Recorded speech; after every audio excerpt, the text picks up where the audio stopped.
guerra è però anche vicina, perché il paese è il luogo di riposo per le truppe reduci dal fronte.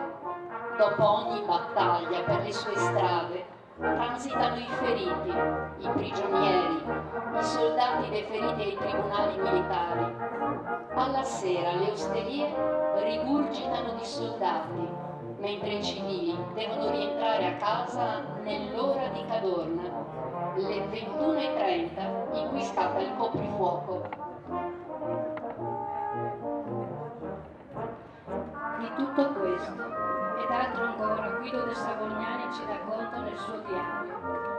4 quaderni che raccolgono le annotazioni quotidiane dell'autore dal febbraio 1915 al marzo 1917.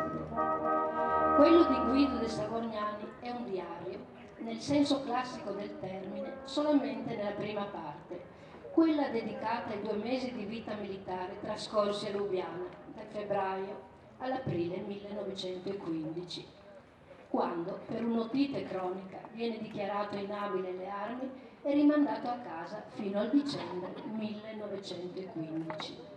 In questa prima parte, accanto a qualche notazione di carattere generale, rimangono in primo piano le vicissitudini personali dell'autore, le fatiche quotidiane dell'addestramento militare, i timori e le speranze di un soldato dell'esercito asburgico. Il registro cambia decisamente dopo il suo rientro ad Aiello alla fine di aprile.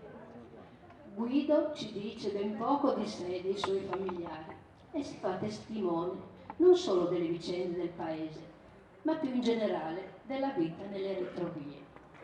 Più che un diario, la si può chiamare a buon diritto una cronaca, per il registro linguistico adottato, per le descrizioni asciutte, per la capacità di osservazione degli eventi, per la precisione della testimonianza.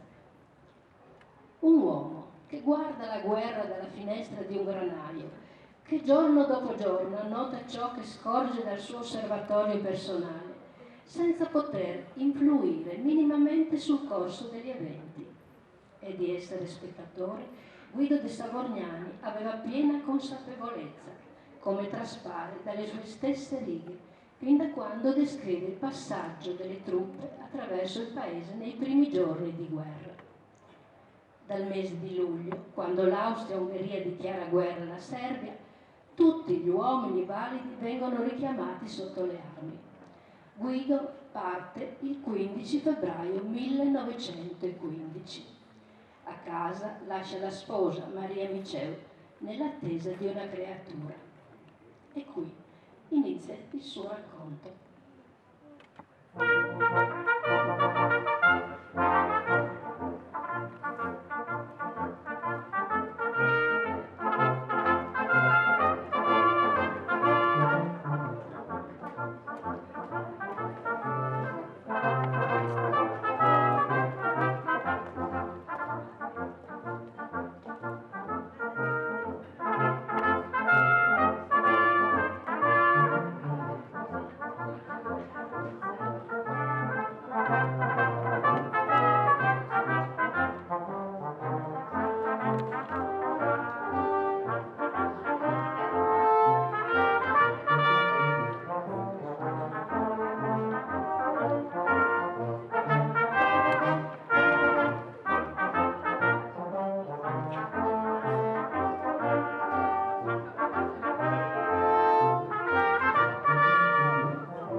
Prima delle ore 6 partono i nuovi coscritti dai 24 ai 36 anni.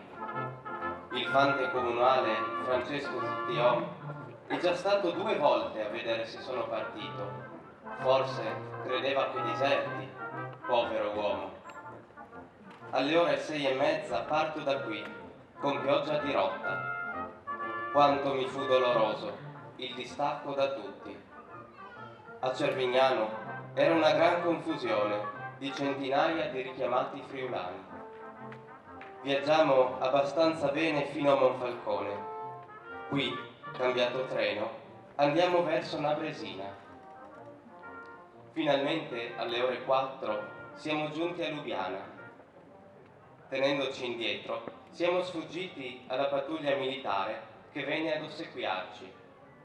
Ci portammo in città, bella con larghe vie ed artistici palazzi, ed assai movimentata, però la maggior parte da militari.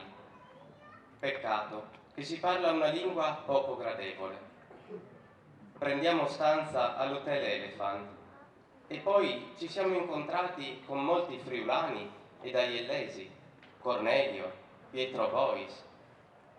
A questi, domandandogli la nostra sorte, ci dissero che non c'è nessun scampo e che si finirà ad andare anche noi in guerra. 20 febbraio 1915, sabato. Alla visita fui dichiarato abile alla guardia, dandomi un cartone col numero 784/I. Ci riunirono tutti i nuovi soldati e, condotti alle cosiddette caponere, un tempo allevamento artificiale di polli, cosa che qui è indescrivibile, un gran cortile col fango alto 20 centimetri, da non sapere dove camminare, poi in stanze vere caponere, basse, umide, che filtra l'acqua dal tetto, pigiati come sardelle, su un po' di paglia gettata sul cemento, e qui sono questi disgraziati. A veder questo mi disperai e ad ogni costo procurerò di dormire fuori. 7 marzo 1915, domenica. Alla mattina tutti quelli abili alla guerra ricevettero l'ordine di partire per Stein. Noi di guardia resteremo a Siska, ma ci trasferiranno nella scuola slovena. Dopo fatti dei noiosi Links e Rex salutiren, alle 10 fui libero ed andammo in città a pranzo. Dopo pranzo mi contrai con molti aiellesi ed andammo a bere assieme. Nel battaglione di marcia sono già pronti per la prossima partenza per il campo Urizzi, Marcuzzi ed altri che non ricordo. Si parlò del povero Zulian, della sua misera fine e così pure di Luca, che nessuno sa ove si trovi. Mandai a salutare i miei da Giobatta Urizzi, venuto qui a salutare suo figlio. A notte ritornai a Siska. 14 marzo 1915, domenica. Alla mattina alle 8 messa militare con predica in italiano e slavo, messa accompagnata dalla banda del 97esimo. Poi tutto il battaglione attraverso la città si recò alla caserma d'artiglieria per il giuramento delle nuove vecchie reclute. Formato il quadrato, una salve di fucileria annunciò l'arrivo del capitano. Tosto, suonato l'inno austriaco, vari ufficiali tennero un discorso in italiano e sloveno. Per noi lo tenne un tenente triestino, pressapoco così. In questo giorno solenne, mentre la nostra cara patria è salita da un tracotante nemico, il pensiero corre a voi, soldati, cui è dato il compito di dare l'ultima sferzata. La vittoria è nel nostro pugno. Petti d'acciaio fanno fronte all'invasore, contro cui si infrangerà la marea russa. Soldati, facciamo un triplice evviva al nostro amato sovrano Francesco Giuseppe I.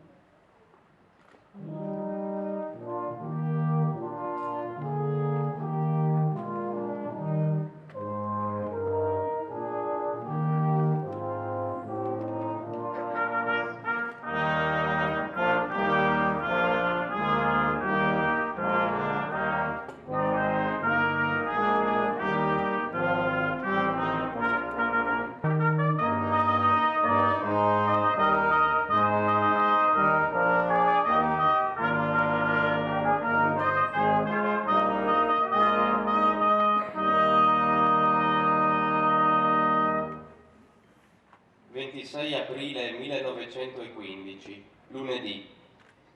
Dal 15 febbraio, anno corrente, mi trovavo a fare il militare nel 97esimo Fanteria di Stanza Lubiana. In grazia di un difetto ad un orecchio, Fui dichiarato inabile alle armi fino a dicembre e così quest'oggi venni a casa ad Aiello. Arrivato finalmente alle ore 8 ed abbracciato tutti, mi svestii dell'uniforme e nei miei vestiti di civilista mi sentii finalmente uomo, padrone di me stesso.